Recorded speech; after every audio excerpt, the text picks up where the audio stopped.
SALAMO 13.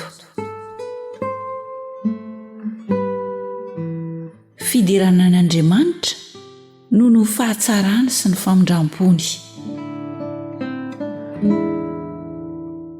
Misaoran'i Jehovah ary fanahiko, ary izay rehetra ato anatiko misaorany anarany masina.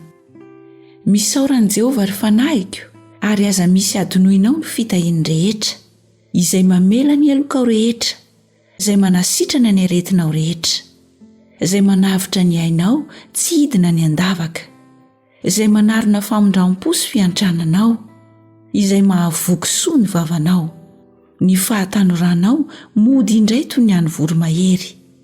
Jehovah manao fahamarinana sy fitsarana amin'izay rehetra ampahoriana. Efa nampahafantatra ny Mosesy ny lalan-kalehany izy, ny zanak'Israely nampahafantariny ny asany.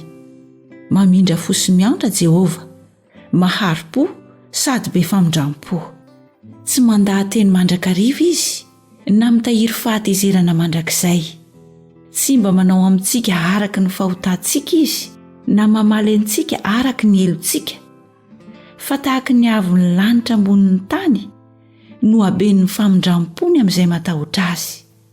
Tahaka ny alavitry ny atsinanana amin'ny andrefana, no alavitry ny anesora ny fahotantsika amintsika. Tahaka ny fiantrany ray ny zanany, no fiantrany Jehovah izay matahotra azy. Fa izy mahalala ny toetsika, ka mahatsiaro, fa vovoka isika.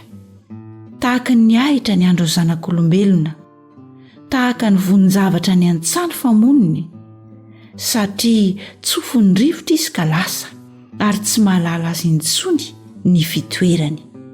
Fa ny famindram-pon'i Jehovah dia hatramy taloha indrindra, ka ho mandrakizay amin'izay matahotra azy, ary ny fahamarinany miahatra amin'ny taranaka, dia amin'izay mitandrina ny fanekeny sy mahatsiaro ankatony didiny.